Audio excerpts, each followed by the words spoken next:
Thank you. Thank you so much.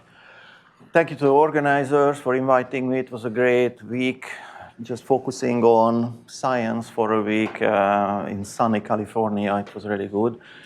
And thank you for all of you for staying. It's really great that so many people stayed till Friday. I will talk about metastasis formation models. And by model, I don't mean mouse models, not statistical models. So these are just mathematical, stochastic models, simple probability models. And I'm mainly interested in simple, the word simple I will use a lot probably in this talk. So I'm really interested in very simple conceptual models.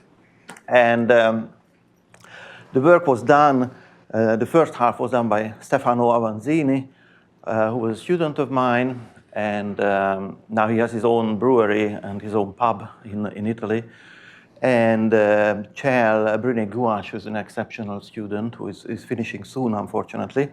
And she did the work in the second part of the talk. And Michael Nicholson helped a lot.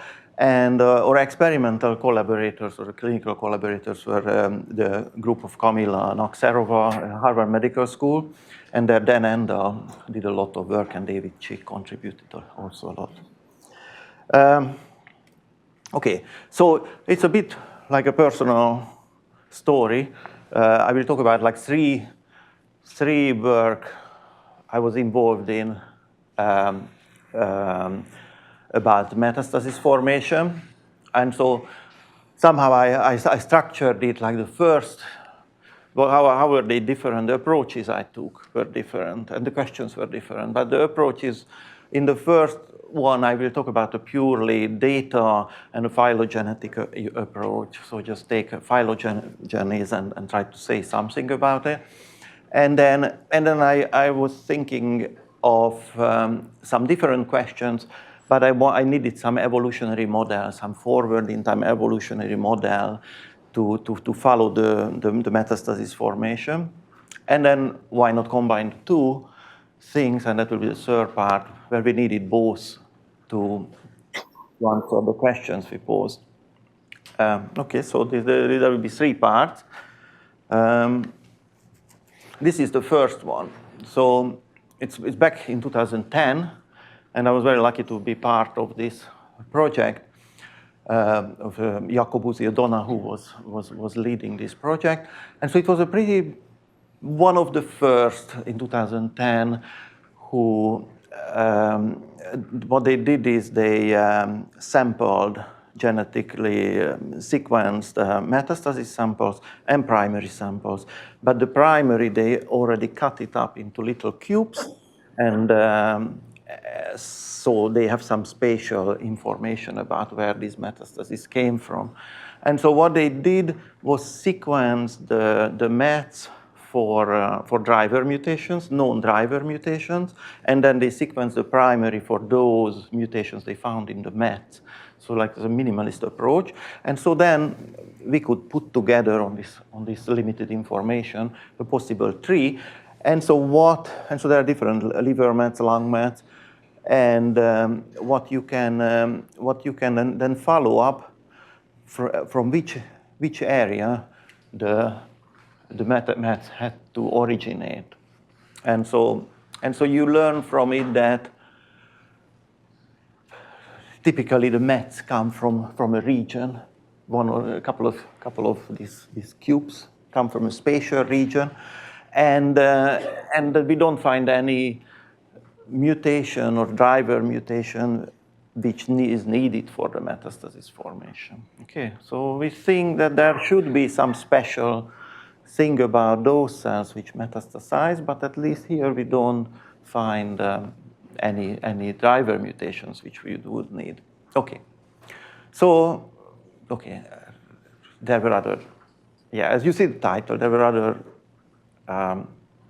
conclusions in this model, but I just don't want to go there. Sorry, what does parental mean? I'm sorry, I missed that. In the color code, necrosis centers are normal. Yeah, this is what the parental clue means. Those are those those are, yeah, you mean the primary tumor. The primary tumor. Primary tumor without all those extra mutations which were in the mets. So it's a bit arbitrary, but those are the clone before all these drivers appeared in the clone. And these slices, they're very heterogeneous, right? Say it again. I mean, each slice is very different, right? There's their size is. You mean their size is? No, I'm saying just the genetic mutations. The genetic makeup. Yeah, and it's pretty heterogeneous, right? So they're coming from all different places, and there are different drivers at different places, which you would expect. And is there lots of evidence that there are further mutations once they get to the metastatic site? Or is the assumption that the mutations are occurring at the primary site and then they're passing to the mets? Yeah, so they are all clonal. They are all clonal in the mets. So hence we assume that they were already in the founders. Mm-hmm. Yeah, okay. When you say clonal, it means every cell has to. Yeah. Okay, so the next project was let's have a forward evolutionary model, and so the question was, you have a primary tumor and it seeds metastasis, and then when it's detected, you either have metastasis, or you can detect metastasis, or you cannot detect metastasis. And so can you have a model for these undetectable metastases? All right, so was partly motivated a friend of mine who got a cancer, and it was a relatively small cancer. And then he went to one doctor who said, you must have lots of metastasis, we have to do lots of treatment. And went to another doctor, and the doctor said, I don't think you have any metastasis. And then he said, hey, Tibor, you're working on these things, it's so upsetting to me. Why don't you model this? Whether can you figure this out? And of course, the kind of modeling has a chance here, because these are the undetectable mets. So my idea is you cannot see if it's undetectable, at least not you cannot detect it, so because they are undetectable. Okay, but you can see the detectable, you can see lots of things. So if you would fit a model ideally to everything you can detect, maybe the same model tells you something about the undetectable, or maybe you can believe it a bit, all right? So maybe they give you some information. Is the assumption that the undetectable mets are just early in time, yeah, and that they haven't grown? They haven't grown, yes. Okay, so how to model it? And so I wanted, again, the simplest possible model. And so conceptually, in my head, it's simple. A tumor is growing, so you have a number of cells as a function of time, some function. And you can, for example, consider a branching process, and the tumor will grow exponentially eventually, or an exponentially growing function, or a logistic function. It reaches some saturation. You can take all these, and we studied all these possibilities, and then the tumor is at one point detected and resected, and then and metastases are forming at a constant rate. Okay, and so that's the simplest assumption. I don't know if this rate is changing, constant rate, but each cell can contribute to the metastasis formation. So each cell has the same new rate to contribute. Okay, and so there are lots of assumptions, angiogenesis, the necrotic core. I'm ignoring these things. Some of these things you can correct for it, and you can put the little corrections and study that. I'm ignoring that. So there's no assumption that the mets form in proportion to the size of the primary tumor, because often people That's the assumption. That is the assumption. Yeah. So it's formed proportional to the primary. Proportional to the primary. Okay. Yeah. So every cell has this new rate per cell. Per cell. Okay. New rate is per cell. Yeah. Okay. And so then they're forming metastases, and these metastases are then growing stochastically, and and so the simplest thing, how do you model the two populations? What's the simplest thing? That the cells don't know about each other, and that's called the branching process in mathematics. So the cells are just dividing and dying at independent constant rates, and each cell can then metastasize see the metastasis. And when metastasis, I mean, it seeds the metastasis, and then a metastasis starts growing out from that one cell. So a question about that. I don't know too much about it, but is it not possible that the metastatic cells, they settle, maybe they do a little bit of growth and they just stop because the environment is not right and they lay dormant or they're suppressed by something? Immune system, they might be suppressed by the immune system, right? Or they might just die. Lots of things can happen, right? So they don't have to immediately start growing. They could just persist stably and not be detected or not growing for a long time. Because I think there's some reports where you take the primary tumor out, then the metastases start growing because somehow there's some inhibition going on. It seems to be complex microenvironmental interactions. Right. Okay. So yeah. So my message is I like to forget about these complexities. Okay. So if I say it's a branching process, then it can stay dormant for a long while. Like it can just go around and then start growing, and it will grow. When it starts growing, then it will grow, but it can just stay around for a while, and can also die. So most of them, when I seed with this branching process, they will die. Okay, but then if I want to include more data on that there is like a certain time when they stay dormant, then I have to include that into the model. And so I just want to stay with the simplest one now. Okay, and so then now these metastases are growing, and so at detection time, there is some detection limit. I say there is some detection size. At detection, at the resection of the tumor, either you have some metastasis or you don't. And if you don't, then you might not have any. That's a good news. But you might have some undetectable, and then they grow. And so the question, when will they become detectable? What's the probability that you have some undetectable if you don't? Okay, and so, okay, it's just some, we didn't start this from zero. Maybe for this two-type branching process, these people used it it came out already in this conference for bacteria resistance, Luria-Delbruck, Lee Coulson, Kendall, Luria and Delbruck, it was a branching process. They had deterministically growing population. Kendall formulated it as a burst process, and they already used it for carcinogenesis in 1960.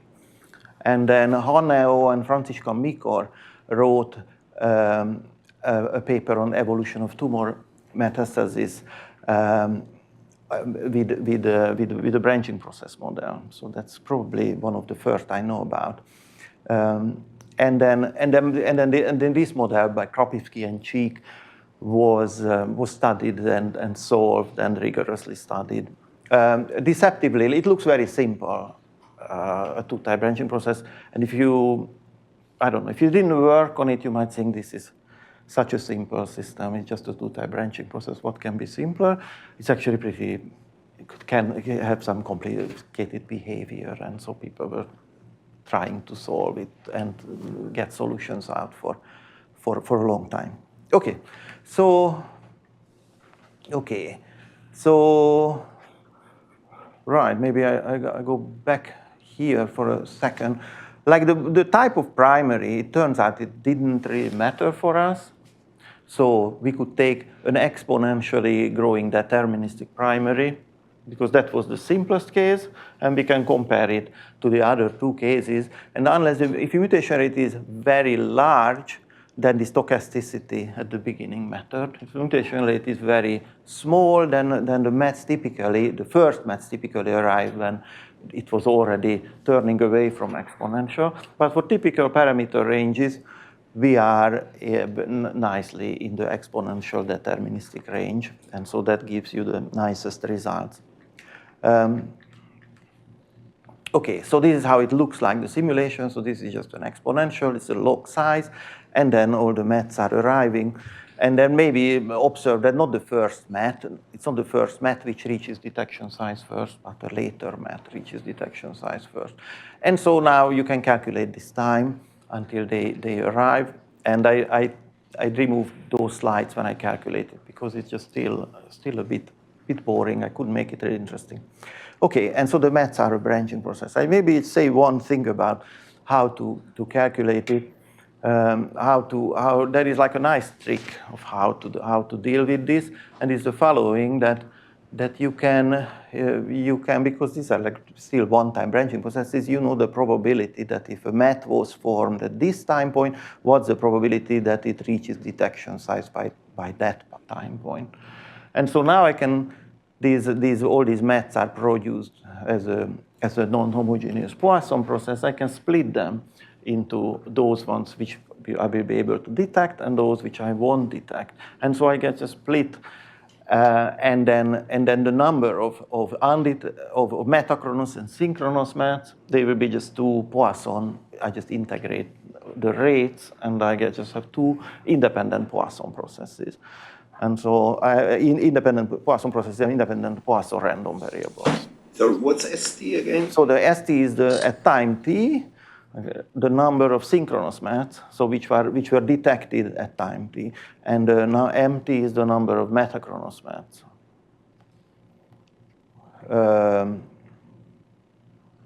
Yeah. Maybe think about it at time t, at time big T, because there is, what the number of synchronous mets. It will be true for any time. But so how many synchronous and so they are really nice because they are independent. So you call synchronous those that are detectable and metachronous those which are not detectable. Why do you use the word Yes, I shouldn't use it, right? metachronous for undetectable. Yeah. I should use undetectable. Okay. It's confusing. Sorry. Confusing. What's Okay. synchronous? Sorry. Yeah, exactly. I was thinking. So should I use detectable and undetectable? Just the letters, are S and M because of that. There's a reason that you use synchronous, right? Why did you use synchronous? Because in the literature we found synchronous and metachronous, and Okay. Wow. That is strange. kind of strange. Okay, there were two authors. I don't tell you which side I was on. So right, it's a bit surprising that the detectable and undetectable mets are independent Poisson processes, because then you think about it, if I find detectable mets, then of course I find undetectable mets. How could they be independent? What do you mean by independent? And of course it's independent if I fix all the other parameters and I fix the rates and the times, then they are independent. But in a patient you don't know what is the time, what is the rate, what is whatever. So of course it gives you, and of course the rates of them are very different and time dependent. It's certainly plausible that in the mathematical model they're independent, but it's less plausible that they're independent in a patient. Right, but so kind of it's misleading because you would think, it's such a bad model. How could they be independent? Of course, if I if I find the visible ones, of course there will be invisible ones. So it cannot be independent, right? But kind of the rate here also, the probability that if you find synchronous, then if you find detectable, you find undetectable with probability almost 1. Yeah. So it's not that in that sense, but mathematically it's very easy to treat it this way then, and calculate everything. So you have nice formulas for all questions you ask. Yeah. So is this independence just arising from the branching process assumptions, or is it more subtle? It's no, it's just from just the splitting property of Poisson processes. Okay, so we have this model. It's not a very detailed model, but still, can you fit it? Can you fit the parameters? And so we tried to fit the parameters to different cancer types, and we take from the literature the tumor doubling time, the met doubling time, something like potential doubling time, tumor sizes, tararam. And we don't have many parameters, and so we can fit these parameters. Delta is how the tumor grows, how lambda is how the mets grow. They grow like twice as fast. Then the Q is the probability that a seeded met just dies randomly, and is number of cells, typical cells in a tumor at detection, and M is the detection size for the what's the doubling? What's the reproduction rate for the metastatic ones? I don't see the parameter. The lambda. Oh, I thought that was for the original. Oh, I see. So delta is for the primary and lambda is for the net. And nu and q are the ones that are related. So they look bigger. And So which tumor is that? Wait, what type? okay, so breast, colorectal, head, neck, lung, and prostate. So how do you? What kind of data did you use to? These ones. But you fit the model to the data, or? So right. So we take typical ranges, and then we just pick something in the middle. Okay. And the ranges are from other people estimating? Yeah. So these are the ranges from this paper. Right. Okay. So how does this, because your model is an exponential growth model, Uh-huh. but do the tumors really grow exponentially, given that these are solid tumors? So, I mean, doubling, they always talk about doubling time, but it just means the time it just takes to double doesn't mean it goes exponentially. Yeah. So, yeah, that's a good point. So we assume that these were doubling time for an exponential, and so we make a mistake there. Also, a lot of this data is for treated tumors, right? So there's going to be treatment sort of polluting this data if you want. I mean, there's no really avoiding that. But ideally, you'd want a baseline model with no treatment. But of course, nobody tracks tumor sizes and doesn't treat patients. Yes. We try to find untreated data. Right. Maybe in mice. Maybe in mice. Maybe mice. But also you could do it in blood cancers because often you wait until you don't treat right away, like in smoldering multiple myeloma. So and you have. So these ones before they are right because you say doubling time. Right. That's certainly going to influence by the treatment.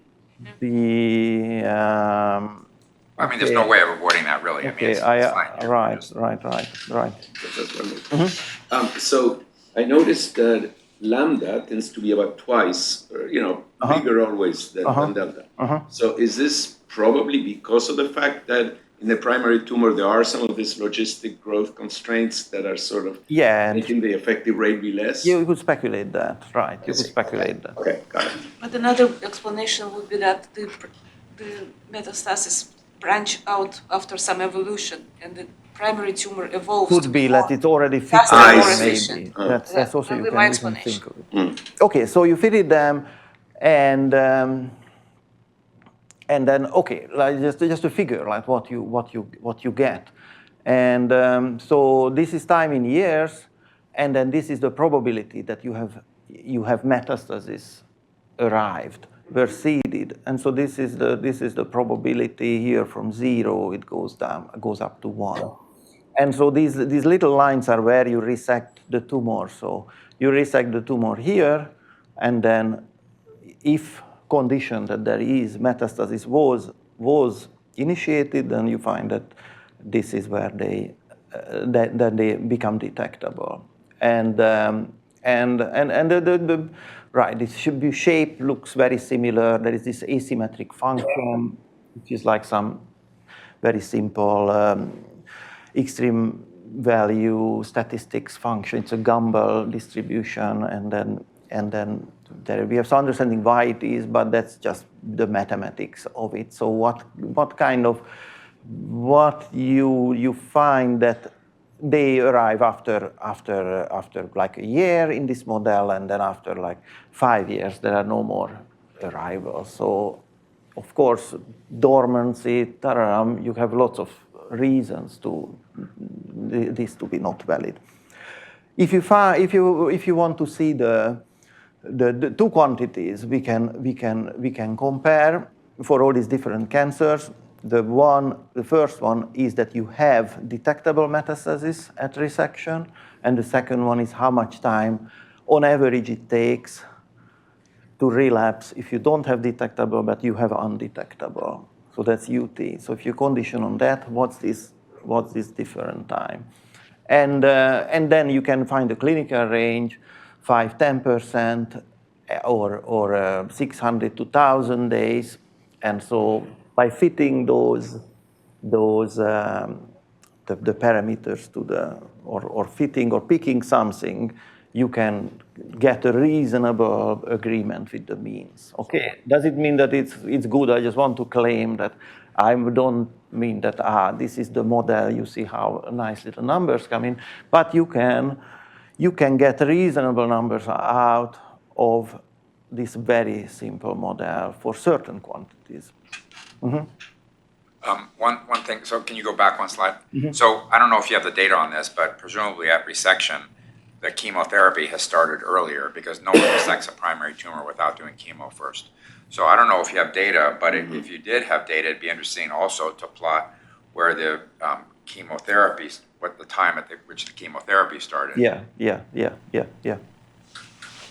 Also, the data, this result looks amazingly similar no matter when you sample, right? Yeah. It's usually after 4 years, right? Usually like after a translation to year. the right. Usually after a year, right? So it's always the same color. So yes, so the peak of the curve is 4 years right. after the yes, and it doesn't matter if and it doesn't matter where time 0 or time 14. Yeah. So there, okay. So okay, and so one other thing you can see is, which is easier, maybe you can write down the probability now. This is what you know, the probability of when the detectable mets arrive, and then this would be the probability of undetectable mets, the probability that you have undetectable mets at resection. So this is time or size. And so then you see that there are different windows. This red part is when the high probability you don't have detectable mets, but you have undetectable mets. So these are red ranges. And then you have these big red ranges for colorectal breast cancer. And so those are the sensitive ranges where they don't find the met, but you have the met. Okay? So I'm a bit confused about the curves. So you said that are these time curves? Time. This is time, but it's also, you can put size here too. And the dashed lines are the undetectable? Mm-hmm. Probability that you have undetectable, and this is probability you have detectable. Oh, that you have it, not that they grow, right? Not that they've reached a certain size. Yeah, that's when they detectable when they reach a certain size. So at detection, whether they already reached a certain size, so you can detect them, right? And that is just a time shift, right? The dash to the solid is just a time shift? Yeah, I don't know that. They look very similar. They don't look so similar here, but I didn't check that. And what's the meaning of 0 here?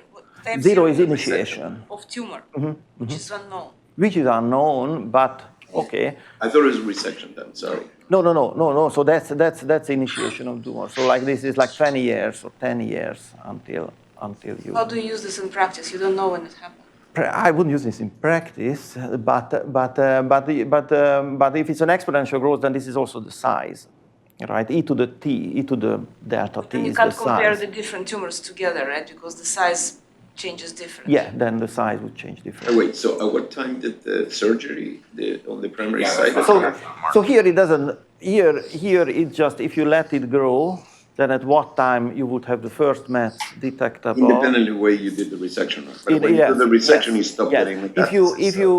If you have resection, then you might stop being undetectable mets. Right. So here if you let it go, then with probability 1 you have undetectable mets. If you had resection, then you stop this curve at resection. So it doesn't mean much after resection.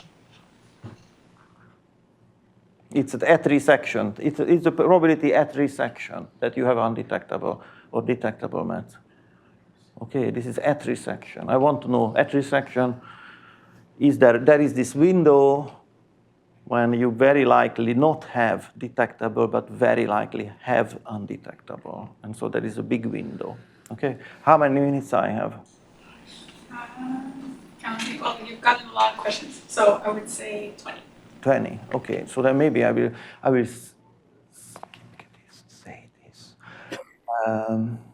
skip this. Okay, some heuristic for this is not new, but you could ask. Okay, so I will need this later, this result. So like what would be the sizes of the mets? So what are the distribution of? You have mets, different sizes. What would be the null model? What do you expect like null model distribution? And so in this case, it's just the Luria-Delbrück model. And what was the patch distribution of resistant cells in the Luria-Delbrück experiment? And so you can easily. This is 1 here, so this is the primary going exponentially. C did the met grows. What's the probability that it's bigger than something? It's bigger than something if it was initiated here before this time. You go just down as a log. And then what's the probability that it's initiated here? It's just the integral of the rate to this area divided by this whole area. And so you immediately get that it's a power, you have a power law decay. So this is like just a simple heuristic for calculating that. And so if you have neutral mets, then the number of mets would be growing down in the neutral case as 1 over y. Or Neutral the means that density they is grow 1 at the same rate as the primary, if right? they go at the same rate. Okay, they don't. But it's just an example I want to use later. Okay, so in that case, it would be just 1 over y squared. That for any if they are more fit than them or equally fit, then the mean metastasis size is infinite, which you would say that's like the really silly model if you have an infinite mean metastasis size. But of course, it doesn't mean that. This is it's hard to find patients with lots of metastases where the sizes are measured. We found a couple of them, and so this is just one patient, an example, one patient where 30 they measure the sizes of 30 metastases. And so you see that it has a longish tail. So it's not an it doesn't look like an exponential. An exponential would be, it's very rare to find big mets, but it's relatively more probable to find big mets. That's like a fat tail. What does it mean, 30 metastases? So the person had 30 metastases. In 30 different tissues? We have 30 different tissues. Or maybe different tissues. Or do they do this? Maybe it was one tissue. Maybe it was one tissue. Maybe it was the same tissue. I mean, typically they'd be at different sites, right?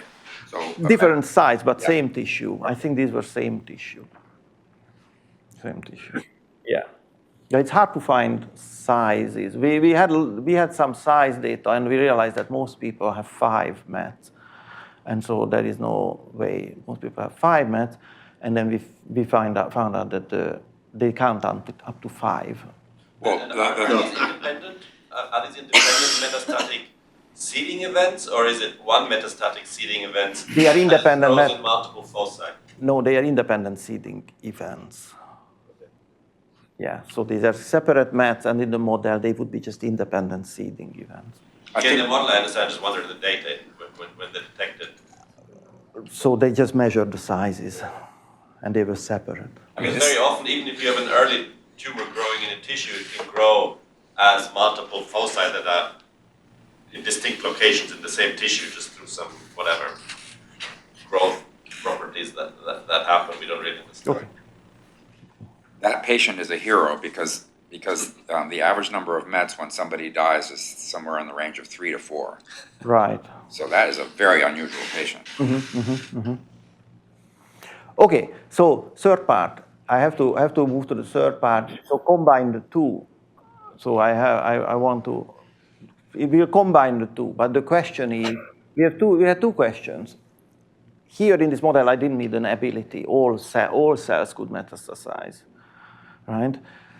Do they need an ability? Do I have to need to model, to get a good model, that the cell first need to gain an ability, maybe an inheritable ability, and then these cells with the ability can metastasize?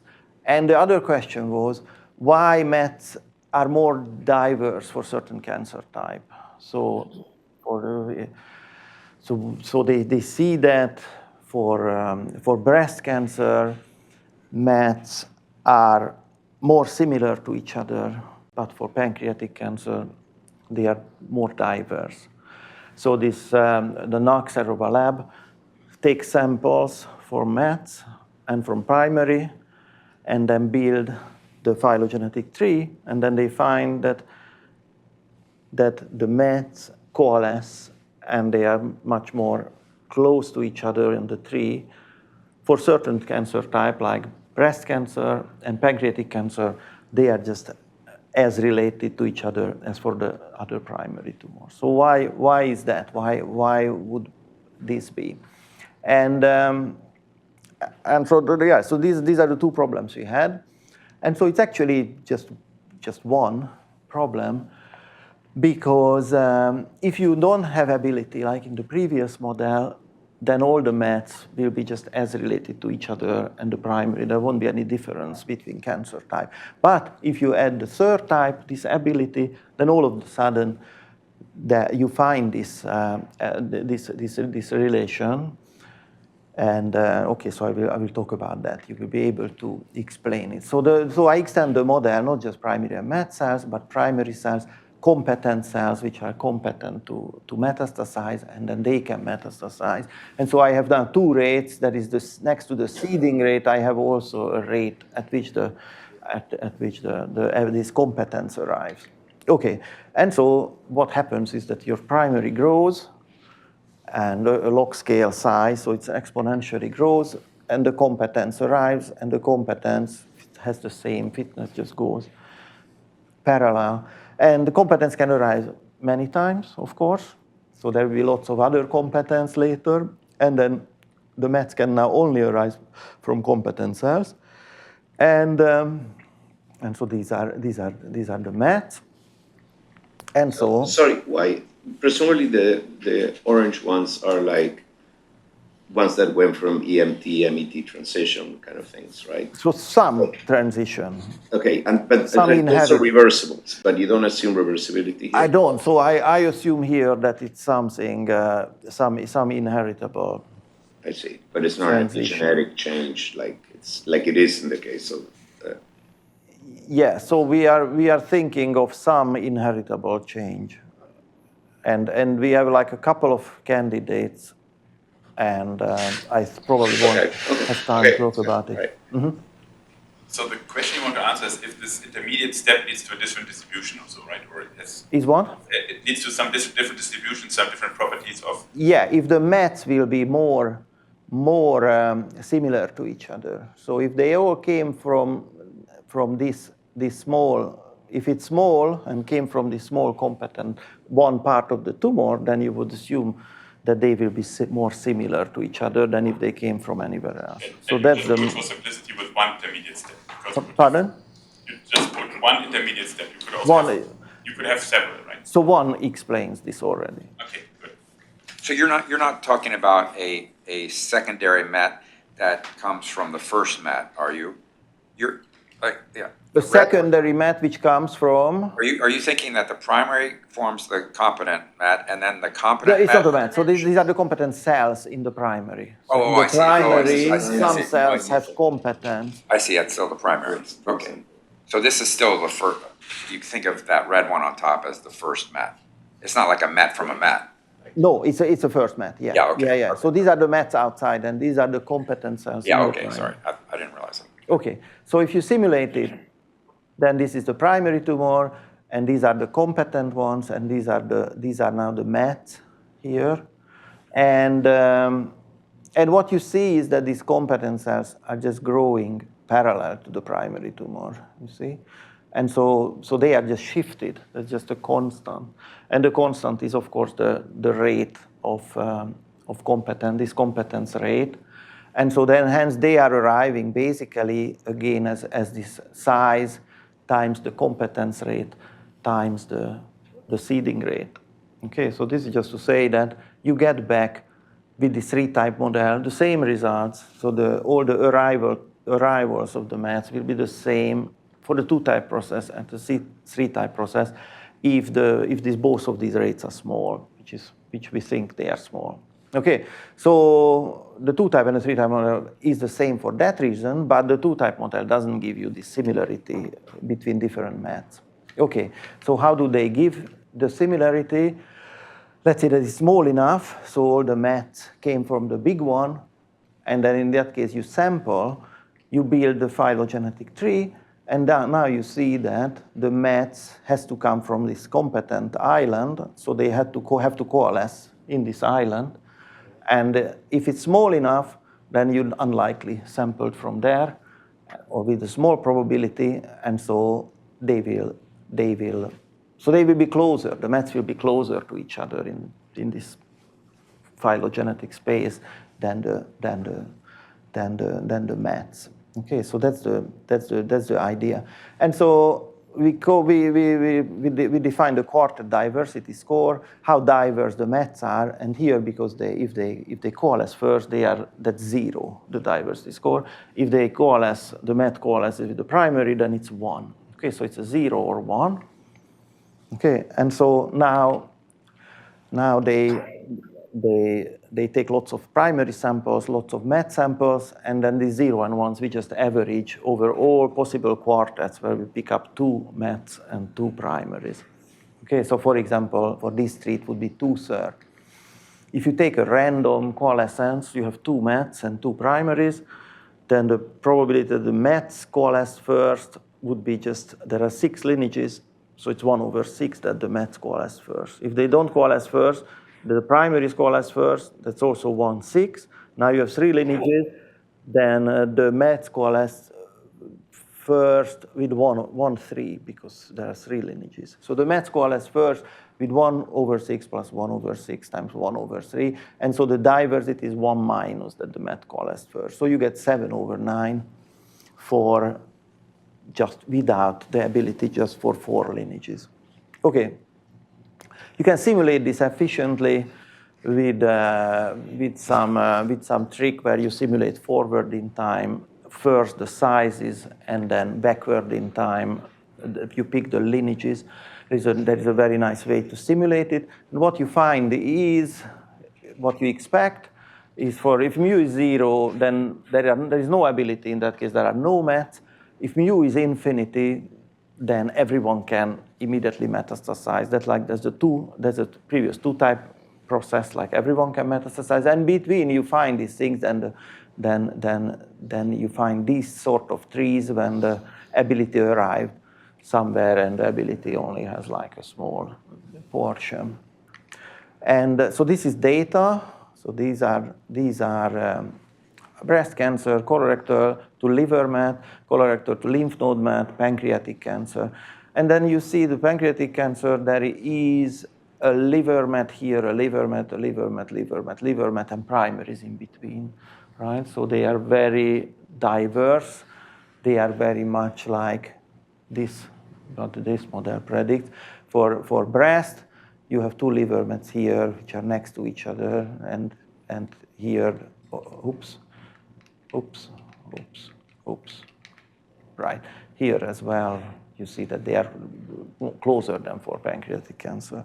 Okay, so then you can fit the model properly. You fit these parameters, not many parameters, but fit the parameters, and you fit it for the average QDS for the cohort, and also the prevalence we wanted for some reason. I cannot talk about that, but also for the prevalence, which is like what's the probability that in this model you get detectable mets at resection or at